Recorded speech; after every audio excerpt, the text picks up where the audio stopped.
Buenas tardes, jóvenes. Aquí con el gusto de saludarlos y ya con ganas de regresar a clases presenciales, pero bueno, como sabemos, todavía no nos es posible por la situación de la pandemia que estamos viviendo. Pero pues hoy nos vamos a dar a la tarea de hacer un breve repaso por aquellos temas que vimos en clase y que sin lugar a duda pues nos va a hacer ubicarnos de nuevo en la materia. Ustedes han experimentado en estos momentos o en estos días pues que la forma de aprender ha cambiado de manera radical y yo creo que todos lo hemos experimentado, también la forma de enseñar o de transmitir el conocimiento también fue muy fuerte, muy duro este cambio, pero bueno, tenemos que superar esta parte y pues no nos queda más que poner toda la voluntad del mundo. Como les iba diciendo, vamos a hacer un breve recorrido, un repaso rápido de los temas que vimos en clase. ¿Por qué? Porque es importante que recordemos y nos ubiquemos en tiempo, modo, lugar, ¿sí? Estamos ubicarnos en el espacio también. Bueno, vamos a ver temas como la Primera Guerra Mundial, vamos a ver la Revolución Rusa de 1917 y el periodo entre guerras, entre la Primera Guerra Mundial y la Segunda. ¿Por qué? Porque sin lugar a dudas ustedes ya han estado, ya vieron o ya vimos, ya estudiaron con estas semanas de contingencia y estudiaron el tema de la Segunda Guerra Mundial. Pero necesitamos ubicarnos. Vamos a hacer un breve repaso. Yo sé que poco a poco, en el transcurso de este video, vas a ir recordando todo aquello que vimos, que platiquemos y que aprendimos durante nuestra parte del curso que llevamos. ¿Sí? Vamos a hacerlo de manera rápida, no vamos a tener mucho a algunos aspectos, pero vamos a tratar de tocar los aspectos más importantes y relevantes. ¿Vale? Bueno, en nuestra pantalla tenemos como tema la Primera Guerra Mundial. ¿Qué, qué, qué aspectos vamos a tocar? Los conceptos, el concepto, las causas, las bases de la guerra y el Tratado de Versalles. ¿Sí? Bueno, entonces comenzamos. Concepto, ¿qué es la Primera Guerra Mundial? Es un conflicto armado que ocurre en Europa, que comienza el 28 de julio de 1914 y finaliza el 11 de noviembre de 1918. A este conflicto armado recibió varios nombres, como la Guerra del 14, la Gran Guerra, la Guerra Europea y la Guerra de los 4 años. ¿Sí? Como ustedes pudieron darse cuenta en el momento en que se dieron la tarea de investigar, que pues esta guerra incluye en la gran mayoría a los países europeos. Pero bueno, como segundo punto vamos a manejar o vamos a recordar las causas. ¿Sí? Una de las causas que generan esta guerra es la anexión de Alsacia y Lorena por parte de Alemania en 1870. Vamos a recordar que estas ciudades o estos territorios de Alsacia y Lorena eran muy importantes para Alemania. ¿Por qué? Porque estos dos ciudades formaban parte del territorio francés. Lo curioso es que en esta área se encontraban establecidas las principales fábricas de armamento militar de los franceses y además que en estas tierras también se manejan muchos minerales que son aptos para la fabricación de armamento. Entonces, pues Alemania tuvo la osadía de anexarse, de adjudicarse esos territorios. También manejamos el conflicto entre los húngaros y los turcos por los Balcanes. Estos Balcanes también es este otro territorio que a través de la historia universal ha tenido muchos conflictos, muchos intereses por parte de varias potencias que siempre han querido tener su propiedad. ¿Sí? Uno de las causas más importantes que se manejan es el sistema de alianzas. Se generaron estas alianzas, estos convenios que se celebraban entre grandes potencias imperialistas. En este caso, se crea la Triple Alianza entre los alemanes, el Imperio Austrohúngaro e Italia, y la Triple Entente entre Francia, Rusia e Inglaterra. ¿Sí? Estas eran alianzas estratégicas. ¿Por qué? Porque en esos años el mundo y las colonias pues ya estaba todo repartido. Ya los únicos que tenían la mayor posesión de la tierra, pues eran los franceses y los ingleses. Recuerden que tanto el imperio francés, perdón, el imperio inglés, que era el más grande, y luego le seguía el francés, pues tenían gran parte del territorio del mundo a sus pies o lo tenían dominado. Entonces no había más que, si queríamos más territorio, pues quitárselos a estas dos grandes potencias. Entonces se estaba fraguando por ahí conflictos de manera internacional y todos trataban de cuidarse de sus espaldas, por lo cual estos tipos de alianzas eran estrategias para defender o para atacar a los países imperialistas. También existe otro punto que se llama la paz armada. Como les decía, este empieza en 1870 y termina en 1914. Este periodo se caracteriza porque todas las potencias imperialistas se estaban preparando para la guerra, invertían gran parte de las riquezas que extraían de otras colonias, las invertían en armamento o en militarizar a sus territorios. Y pues poco a poco todos buscaban o tenían miedo, tenían el temor fundado que pues iban a ser invadidos o pretendían invadir algún otro territorio. La carrera armamentista, pues todos empezaron a desarrollar nuevas armas, empezaron a aplicar tecnología a la guerra y pues fueron logrando grandes avances. Y la gota que derramó el vaso, el asesinato del archiduque Francisco Fernando, heredero del Imperio Austrohúngaro, ¿sí? Y su esposa Sofía el 28 de junio de 1914. Bueno, ¿qué pasó? Bueno, en el 28 de junio de 1914, tras una visita de Francisco Fernando a Sarajevo, en Serbia, eh, un grupo que se denominaba La Mano Negra, que era opositor. Les comento, en ese entonces el archiduque Francisco Fernando estaba teniendo negociaciones para anexarse a Serbia. Entonces, habitantes serbios no querían esa fusión o no querían formar parte del Imperio Austrohúngaro, por lo cual deciden este ataque. ¿Sí? Este ataque para tratar de evitar que se anexara Bosnia y Herzegovina, que pertenecían a Serbia. Bueno, en ese entonces pues se asesina al archiduque Francisco Fernando en Sarajevo y pues se empiezan a dar un cierto conflicto, se empiezan a generar ciertos conflictos de carácter internacional, donde Austria-Hungría viola el territorio de Serbia. ¿Para qué? Para tratar de investigar o capturar a los asesinos del archiduque. ¿Sí? No le parece, esto no le parece a Serbia, se empiezan a meter ahí en conflictos. El imperio austrohúngaro le exige a Serbia que le entregue a los asesinos. Por ahí tuvieron algunos problemas de invasión de territorio porque los serbios sí violaron la soberanía. Empiezan las amenazas de declarar la guerra y pues culmina en declarar la guerra Austria-Hungría a Serbia y ahí Alemania empieza también a jugar con esta parte de las amenazas y es como empieza o comienza la Primera Guerra Mundial. ¿Sí?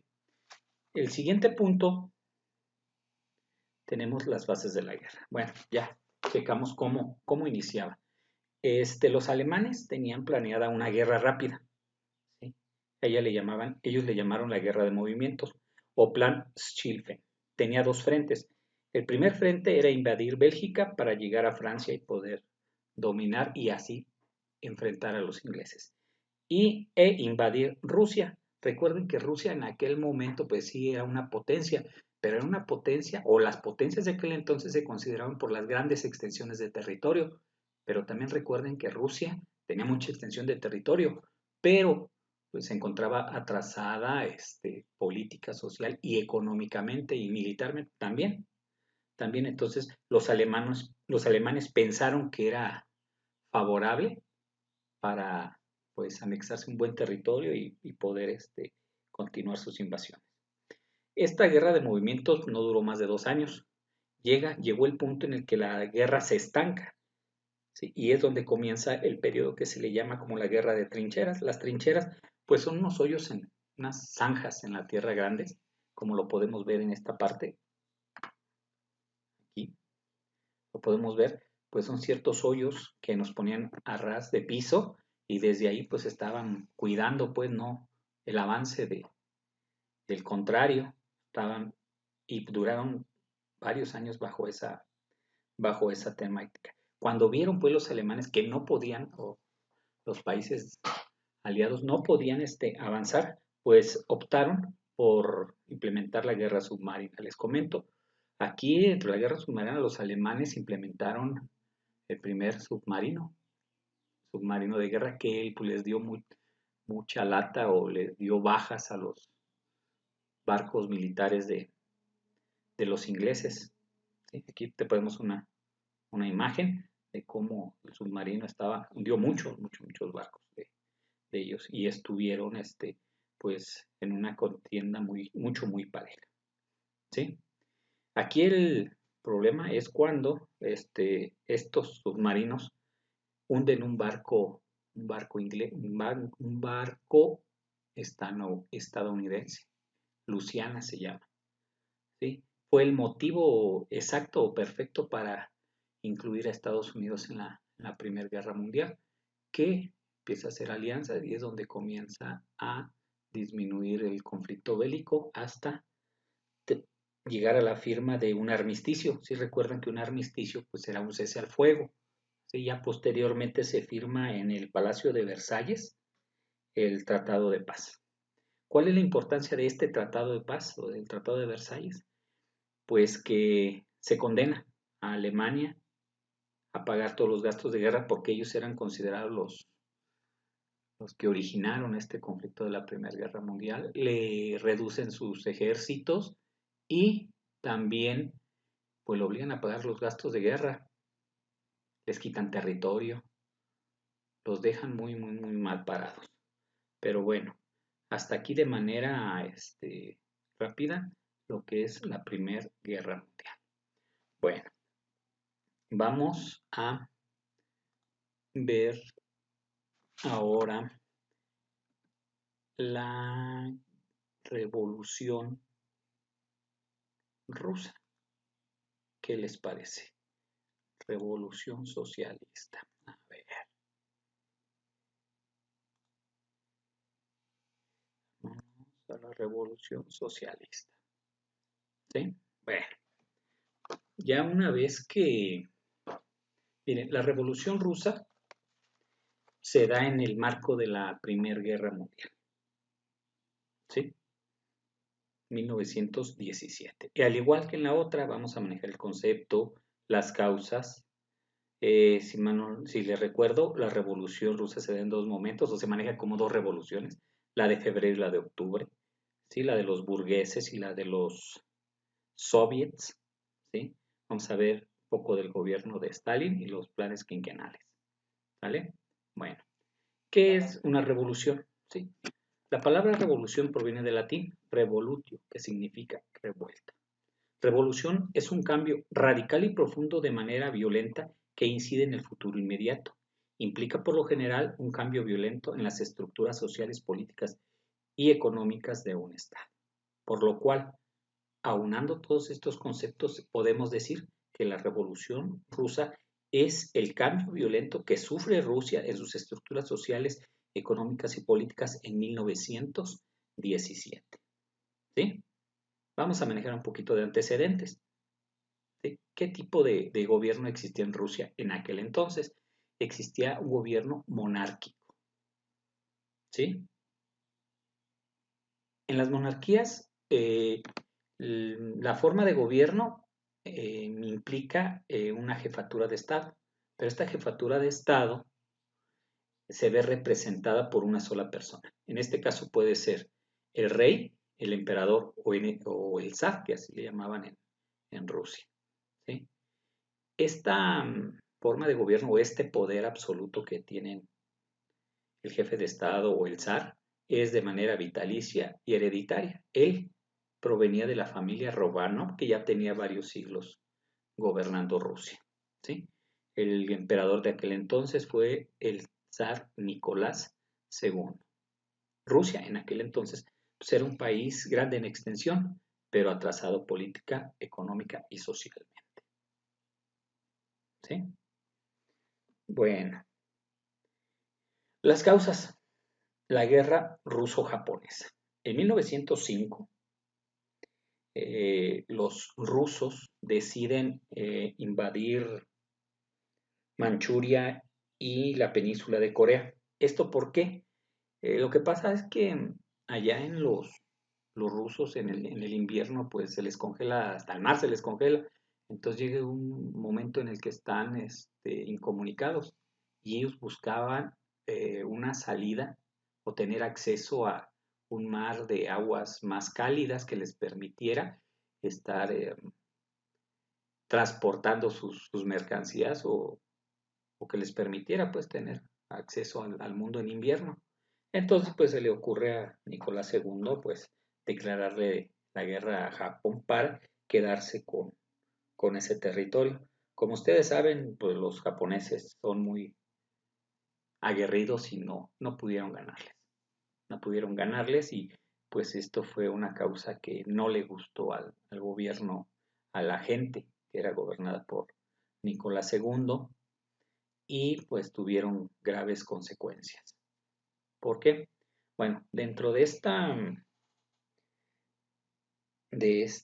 revolución, Nicolás II tuvo que realizar ciertos cambios en su forma de gobierno. Todo el pueblo consideraba que las decisiones que estaba tomando no las estaba tomando de manera adecuada o no eran benéficas para los rusos. ¿Por qué? Se dice que gran parte de esas decisiones eran manipuladas o sí, por la zarina o la reina y a su vez ella será aconsejada por un personaje que a lo mejor ustedes recuerdan, se llama Rasputín. Pero bueno, entonces no les pudieron ganar a los japoneses y esto ocasiona muchos conflictos en Rusia, ¿sí? ¿Qué es lo que provoca esta guerra ruso-japonesa? Pues que se empiecen a generar o que se cambie la forma de gobierno. Ellos manejaban una monarquía absoluta y Nicolás II, para tratar de calmar a su pueblo, pues crea lo que es la Duma o el Parlamento. Luego entonces pasa a ser de una monarquía absoluta a una monarquía parlamentaria. Aquí lo importante de esa monarquía es que le empiezan a dar cabida a los soviets. Los soviets son agrupaciones de personas, en este caso eran campesinos y trabajadores, y es la primera vez que se ven representados pues en el gobierno, que ya posteriormente la disolvió. Pero bueno, también en el año de 1861 se da la abolición de la servidumbre. La servidumbre era, si ustedes recuerdan, era un vínculo que se daba entre las personas que trabajaban la tierra o los campesinos y la tierra. ¿Qué quiere decir esto? Que en determinado momento cuando se daba alguna transacción de tierras, pues se vendía, como nosotros manejamos a puerta cerrada. Entonces con toda la gente que trabajaba ahí, pues iba incluida dentro de la negociación, ¿sí? Por lo que existe esta desvinculación y aparecen los MIR. Los MIR, todas estas personas que trabajaban en las tierras, crean organizaciones, ¿sí? Donde los que eran dueños de estas tierras pues, los venden a las organizaciones de campesinos o de trabajadores, que ellos con el transcurso del tiempo y en base a su trabajo y las ganancias que les iban representando todas estas tierras, pues iban pagando toda esa tierra y pues ya no eran considerados como parte de la tierra, sino que eran considerados como propietarios o copropietarios de esta, ¿sí? Bueno, luego la oposición al zarismo. Dentro de la oposición al zarismo, como ya habíamos comentado, pues se maneja lo que es la sociedad ilustrada. Ellos le llamaban la inteligenticia, ¿sí? que en aquel entonces, como era una monarquía absoluta, pues no existían partidos políticos. Recuerden que en las monarquías absolutas solamente pues se decía que por designio de Dios era el primer y primogénito del rey, era el indicado para seguir gobernando a ausencia del rey. Entonces pues empezaron a generar ciertos grupos, vamos a llamarlos políticos. Y el primer grupo es el nihilismo, que lo constituían la clase alta. El populismo, que era el segundo, este, también ellos perseguían la revolución socialista campesina, ellos buscaban un cambio a través de las personas que vivían en el campo. Se empieza a formar el primer partido socialista, este fue fundado por Kerensky y posteriormente el segundo partido, ya como tal, se llamaba el Constitucionalista Democrático, ¿sí? Y al último, el Partido Obrero Socialdemócrata, que estaba constituido por dos bloques, los mencheviques o los burgueses, ¿sí? Y los bolcheviques, que era la clase trabajadora, ¿sí? Bueno, todos ellos pues estaban en contra de muchas de las decisiones de Nicolás II. Otra de las causas fue el Domingo Sangriento. A raíz de la guerra ruso-japonesa, el 9 de enero, en San Petersburgo, en el Palacio de Invierno, Pepe Gapón, un sacerdote, le solicita a Nicolás II pues que pare la guerra con los japoneses. ¿Por qué? Porque pues ya se había llevado a las personas o los habitantes rusos que ya tenían su edad para la guerra, se lo estaban llevando. Entonces hagan de cuenta que todos los pueblos pues ya estaban habitados por señoras, ancianos y niños, que a ellos a su vez los explotaban generando condiciones o creando los artículos propios de la guerra para posteriormente mandarlos y así seguir pues en sus batallas. Entonces se da esta manifestación en el Palacio de Invierno y se dice que quien tomó la decisión fue Rasputín, que Nicolás II no se encontraba en ese momento, pero se ordena disolver esa manifestación. ¿Sí? Entonces fue un domingo y asesinaron a más de 1000 personas, entre ellos mujeres y niños. Por eso lleva el nombre de Domingo Sangriento. A raíz de este Domingo Sangriento se generalizó una huelga entre todos los militantes, entre los campesinos, entre las fuerzas militares, el ejército, la armada, se dieron cuenta del Domingo Sangriento y se opusieron al mandato de seguir disuadiendo o pues ahora sí encarcelando a las personas que estaban en esta revolución y eso es lo que ocasiona pues que Nicolás II acepte formar su monarquía parlamentaria. ¿Sí? Y la Primera Guerra Mundial. También otra decisión errada de Nicolás II. ¿Por qué? Pues no tenía condiciones. Si ustedes recuerdan que en un principio les comenté, no tiene las condiciones tecnológicas para la guerra. ¿Sí? Y pues no fue una gran decisión. Bueno, la Revolución de Febrero se da en dos momentos. ¿Sí? La Revolución de Febrero o burguesa y la Revolución de Octubre o de los soviets. La primera fue encabezada por Kerensky. El día 23 de febrero ellos invaden, claro, en la Revolución de Febrero iban juntos los dos grupos, los, los soviets y los burgueses.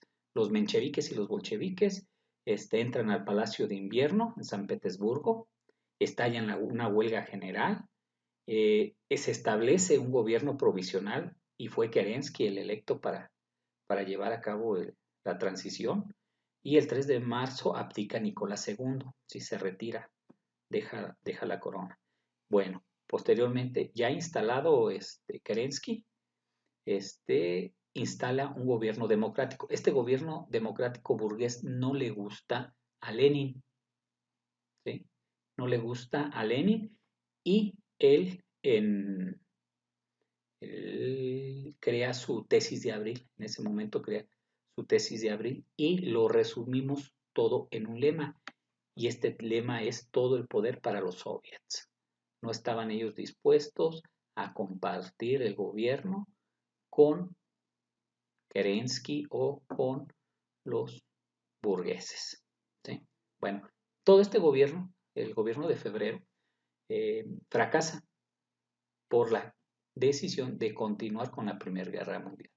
Además de que, pues bueno, en número eran menos los burgueses que los trabajadores o los soviets. Posteriormente, ya el 25 de octubre, vuelven a asaltar el Palacio de Invierno, someten al gobierno de Kerensky y queda como líder Lenin. ¿Sí? Lenin, uno de sus primeros actos que realiza, pues es firmar la paz con Alemania, pero esto le costó a los rusos Estonia, Letonia, Lituania y Finlandia. ¿Sí? Quedaban, como ustedes saben, pues quedaban muy en las guerras o en cualquier conflicto, pues existen muchos gastos. Entonces, después de la guerra, de abandonar la Primera Guerra Mundial, los rusos, pues se vieron en la necesidad de implementar una economía muy, muy austera, ¿sí? Y ellos implementan el comunismo de guerra. Este comunismo de guerra pues tenía que ver con la autarquía. Ellos pensaron o lo aplicaron de esta manera de no comprar productos al exterior, sino de todo producirlo ellos hasta que se mejorara la economía. Bueno, ya en el año de 1924 muere Lenin, lo sucede Stalin e implementa los famosos planes quinquenales. Y estos planes quinquenales hacen que la Unión de Repúblicas Socialistas, porque ya le cambió el nombre, la Unión de Repúblicas Socialistas llega a ser una potencia económica mundial, científica y militar. ¿Sí? Bueno, y bueno, por lo que ve a este tema, pues les damos más sinceras gracias. Pero no se vayan porque recuerden que todavía nos hace falta un tema. Un tema en el que, como ustedes saben, pues es en el que nos quedamos, el periodo entre guerras. ¿Sale? Bueno, este periodo entre guerras decíamos que abarca 20 años. ¿Sí? El periodo que se da entre la Primera y la Segunda Guerra Mundial. Vamos a ver el concepto y los estados totalitarios. ¿Sí? Dice, bajo el concepto lo vemos como ese periodo de la historia universal que comienza con la firma del Tratado de Versalles en 1919 y termina con la invasión a Polonia en 1939 que dio inicio a la Segunda Guerra Mundial. ¿Sí? Se divide en dos momentos, dos de 10 años. En el primer momento vamos a ver la crisis de posguerra. Esta crisis de posguerra, ¿sí? Nosotros la vimos y aquí tocamos el tema del plan económico Dawes. Si recuerdan, el plan Dawes, donde pues se hacen una serie de préstamos. Acuérdense que Francia, Alemania y Estados Unidos empiezan a financiar la reconstrucción de Europa, empiezan a prestarles dinero a los países que perdieron la Primera Guerra Mundial y esto les benefició. ¿Por qué? Porque empiezan a reactivar la vida económica de Europa y su reconstrucción. Esto provoca los famosos felices años 20 de 1924 a 1929, donde la bolsa de valores tuvo mucho auge, porque todo este dinero que tenían los Estados Unidos, pues iba a parar a Europa, que era donde se necesitaba el dinero para reconstruir, y a cambio de esto ellos estaban pagando intereses. Pero en el año de 1929 viene lo que es el famoso crack de Wall Street o el famoso jueves negro, ¿sí? Donde a través de ciertos rumores de que en Europa ya los alemanes o todas las personas o todos los países que debían este dinero a la bolsa americana no les iban a pagar. Entonces se crea un caos y más bien todos los inversionistas de la bolsa de valores pretenden retirar al mismo tiempo todo su dinero, toda su inversión. Y esto provoca que en 2 días quebraran 50 bancos, 50 bancos americanos. Esto generaliza una crisis económica que viene ya de nombre la Gran Depresión. ¿Sí? Aquí en la Gran Depresión se crea, la Gran Depresión, bueno, una depresión económica es cuando la vida económica de un país pues va en caída. Todavía no toca fondo, pero va en caída, pero no alcanza para satisfacer las necesidades. ¿Sí? Y otra vez se crea a través del presidente de Estados Unidos, Roosevelt, el Neudal o el Nuevo Trato, donde otra vez Estados Unidos reinvierte o realiza ciertos mecanismos financieros y económicos donde vuelve a reactivar la economía. ¿Sí?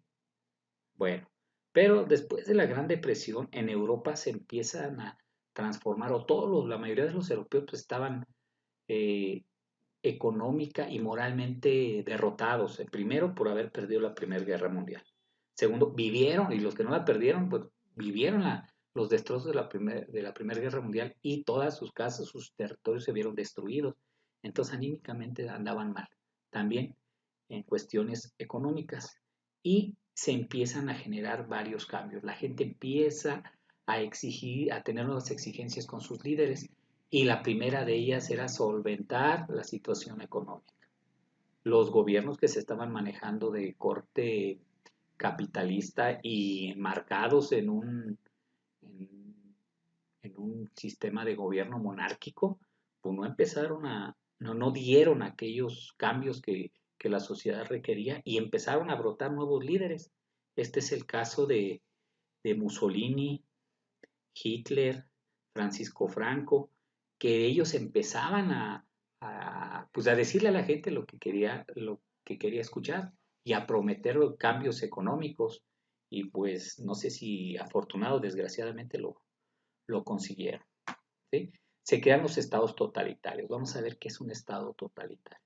Un estado totalitario, ¿sí?, es aquella forma de gobierno donde el país abarca todos los ámbitos social, económico, político y hasta cultural. ¿Sí?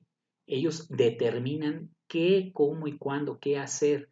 Ellos te dicen hasta en qué creer, qué libros puedes ver, qué películas, qué tipo de música puedes escuchar. Te regulan todas tus libertades. Ellos te dicen en qué momento puedes salir, qué no puedes salir, te puedes casar, puedes tener hijos, cuántos hijos puedes tener, en qué debes de trabajar, qué profesiones sí son legales, qué profesiones no lo son. ¿Sí? Esto es un estado totalitario, pero tiene ciertas características. Mira, el concepto de un estado totalitario, el término fascismo, ¿sí?, proviene de la palabra fascio, que significa haz, hierba, espiga o cualquier otro tipo de objetos ligados entre sí. ¿Sí? Este es el símbolo de los fascios. Aquí lo importante y lo que a mí me llama mucho la atención, que cada elemento tiene su significado. Este es un bastón, este es un cordón de cuero, que es la unidad y que la fuerza. Y cada bastón pues, significa que cada elemento debe de estar bien unido.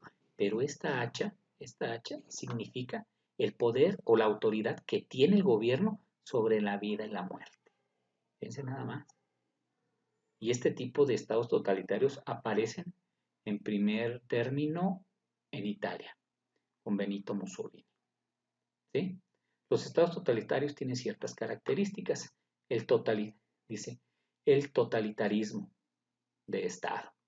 Y les digo, el Estado regula todas las garantías. Es decir, dicho de otra forma, no existen garantías. El Estado te dice qué, cómo, cuándo, qué hacer, te dice cómo vivir. El antiliberalismo, no existen libertades. El anticapitalismo, ¿sí?, no estaban de acuerdo con el capitalismo. Ellos pensaban que este modelo económico pues, los había llevado a la destrucción y ellos optaban por un militarismo. El antimarxismo tampoco estaban de acuerdo con el socialismo. Ellos lo veían desde un punto de vista pues no muy conveniente. el autoritarismo. Aquí yo siempre les digo que pues es la forma de gobierno o el gobierno en el cual nada más sus chicharrones truenan. Es lo que él dice cuando él dice y en ese momento. Militarismo pues está representado por un mando militar.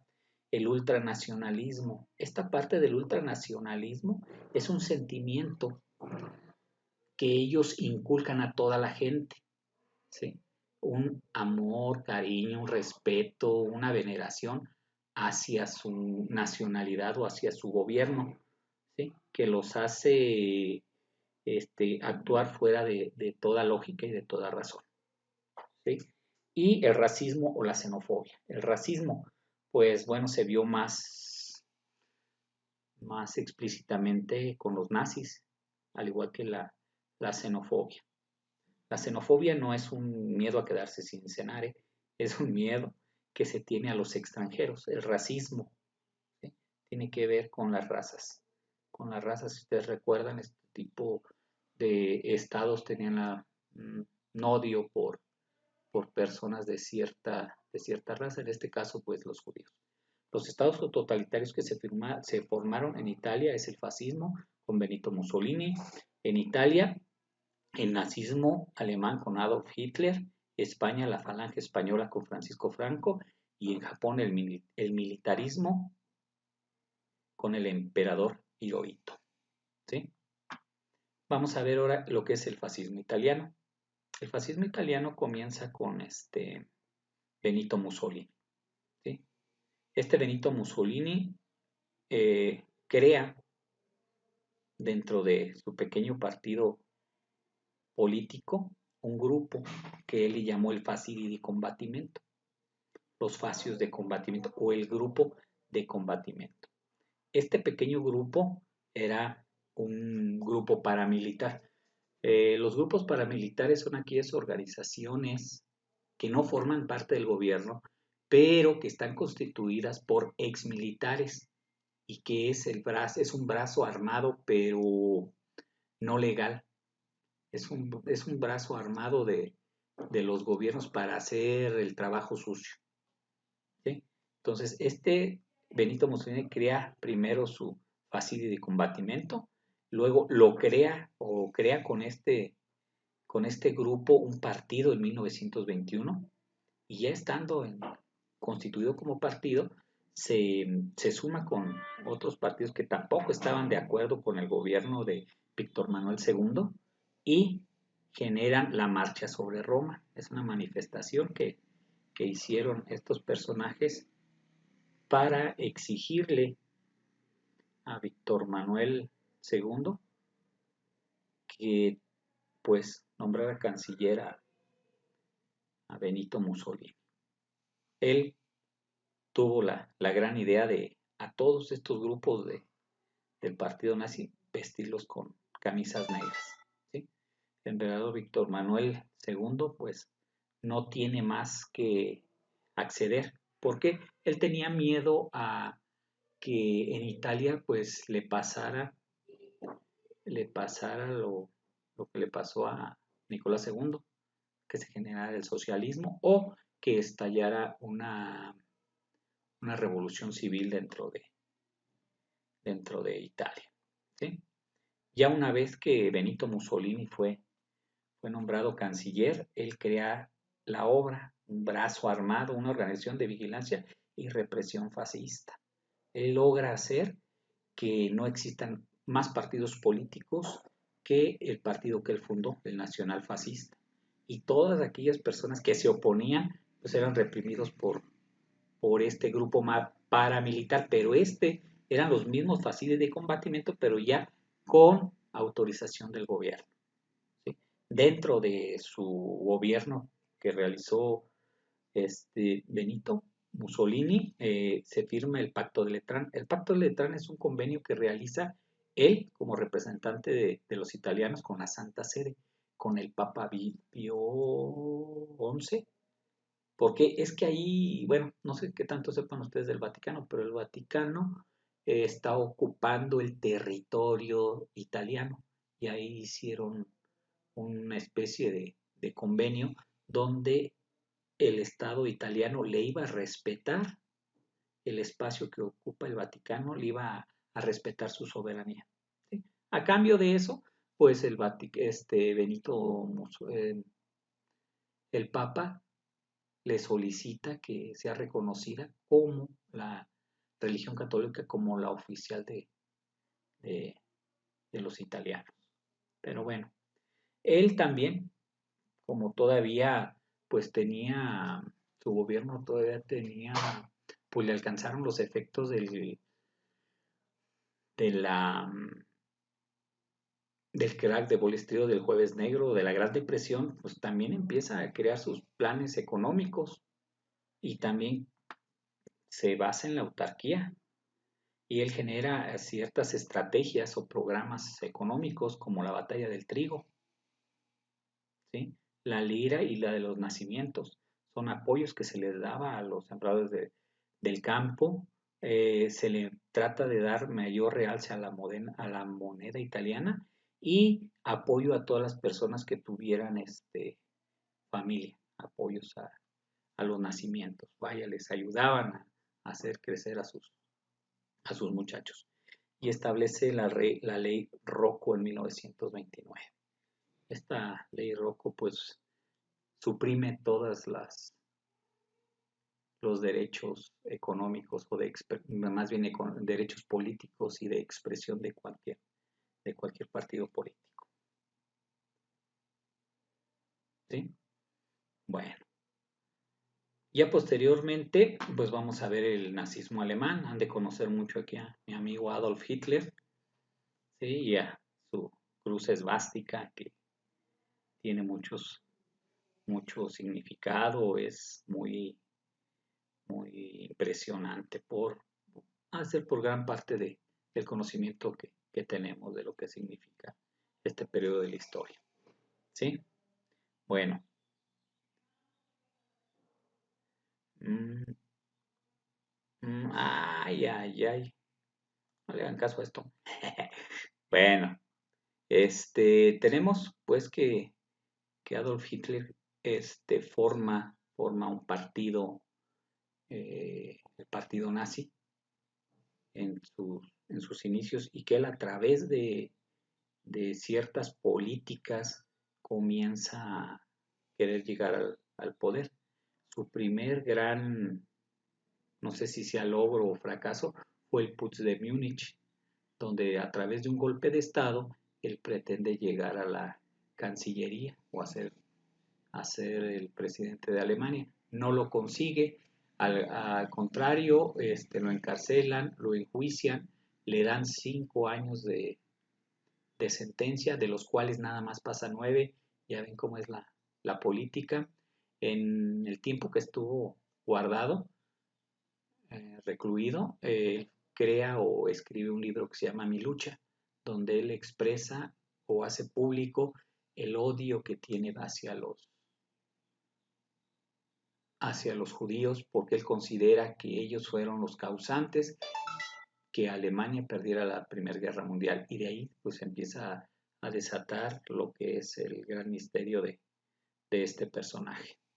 Ya no le funciona, una parte del tiempo se retira de la política, pero en Alemania las situaciones económicas le empiezan a pegar muy fuerte y se generan una serie de problemas económicos, sociales y políticos que origina al gobierno a realizar varios elecciones y cambiar a sus representantes, y es lo que aprovecha Adolf Hitler para posesionarse hasta llegar al punto en que por voluntad propia o a través de artimañas logra él ser nombrado el canciller o lo que nosotros conocemos como Führer o líder. Y a partir de ahí, pues empiezan momentos históricos de Alemania donde pues son muy lamentables, como la persecución a los judíos y las invasiones a los demás territorios por la aplicación de su política expansionista denominada el espacio vital, donde pretendía que Alemania en primer punto recuperara lo que le fue quitado por el Tratado de Versalles y posteriormente pues implementar o hacer crecer su tercer Reich, el tercer Reich o el tercer imperio, como él lo llamaba. Decía que este imperio iba a durar 1000 años y que él lo iba a comenzar. Y pues bueno, de ahí todo lo que se crea, todas las invasiones a los otros territorios, a los demás países, pues dieron origen a la Segunda Guerra Mundial. ¿Vale? Pues bueno, gracias. ¿Cómo ven? ¿Cómo ven? Bueno, esto que acabamos de hacer ahorita, mmm, es muy importante que lo reflexionemos. ¿Por qué? Porque pues, esta contingencia nos dio como una pauta, nos dejó vernos un poco distanciados y a lo mejor pues ya habíamos olvidado un poco del material que habíamos observado. Ustedes en la tarea que les dejé esta semana, pues vieron que les pedí que la biografía de Adolf Hitler, les pedimos también algunas palabras, las palabras que nos buscaran. Todo esto tiene, tiene su significado, ¿eh? Todo esto lo vamos a ver en la película que les voy a recomendar, ¿sí? Necesitamos saber qué es un Reich, qué son las SS, la CCA y la Gestapo. Las SS, la CCA y la Gestapo son grupos paramilitares, grupos que fueron creados por Adolf Hitler para, pues, sembrar violencia en toda Alemania y conseguir sus objetivos. La noche de los cuchillos largos, pues es un momento muy crítico donde él mismo empieza, manda o elimina a un grupo de estos paramilitares, ¿sí? Eh, el libro, pues Mi lucha también, es importante que ustedes supieran o que sepan de qué habla, las leyes de Nuremberg que obligaban a los judíos a portar una cruz de David, la cruz de 6 picos, ¿sí? Para distinguirlos. Estas mismas leyes les quitaban cualquier derecho a los judíos. De hecho, les quitaba hasta la nacionalidad alemana, les quitaba la profesión, no les respetaba la profesión, eh, les quitaba sus propiedades. También la noche de los cristales rotos es un acontecimiento muy cruel para los judíos, ya que en esa noche se despojaron a todos los judíos. Como ustedes saben, la raza judía o los judíos pues tienen mucha habilidad para los negocios y por lo general no, no, no son pobres. Y pues él los dejó en la calle. Aparte de que los concentraba y pues cometió el genocidio. Pues. También que es un gueto, que es el holocausto. Pero bueno, todo esto lo vamos a ver en la próxima película. Es muy importante que tengan estos datos. ¿Por qué? Porque la misma película nos va a ir narrando cómo nace, de dónde, que Adolf Hitler es producto de una relación incestuosa entre el tío y la sobrina. Y pues empieza a ver también ahí cómo es que la intención de Adolf Hitler era ser pintor. No, él va y hace el examen de pintor, pero pues, lo corre muy feo. Se enlista en el ejército, entra en las batallas en la Primera Guerra Mundial, resulta herido y pues empieza por ahí a trabajar con el ejército alemán, le encomiendan pues que se infiltre en el partido, del cual luego fue líder, se empieza a querer imponer las ideas o echarle la culpa de todo lo que le pasó a los alemanes, a los judíos, y pues empieza a utilizar la política a su favor, se vuelve un gran orador y empieza a convencer a la gente tanto de sus ideas como de sus métodos no muy buenos, más bien diríamos excesivamente violentos que desatan la Segunda Guerra Mundial. Pero está muy bien, está muy padre. También se ve en esta película su... Nunca se casó con Eva Braun, pero bueno, sale, se ven y aspectos de su vida que existen muchos mitos respecto de ellos, hasta de su muerte. Existen por ahí varias teorías que dicen que se murió, que no, que se suicidó, que bueno, hay un montón de situaciones, pero los invito a ver esta película para que ustedes se den cuenta de realmente qué pasó. Está muy buena, está muy interesante. Es alrededor de hora, como 3 horas lo que dura. Y pues se queda uno con ganas de aprender más. Pero espero y este repaso nos sirva para recordar un poquito lo que ya habíamos visto. Fue muy rápido, pero pues yo creo que es importante y necesario. Espero y les sirva esto como un recordatorio y considero que la película les va a gustar mucho. Normalmente pues en la prepa nos hubiéramos pasado con palomitas y todo el show, pero bueno, la pandemia nos puso a trabajar en casa, pero vamos a hacerlo con gusto y dedicación.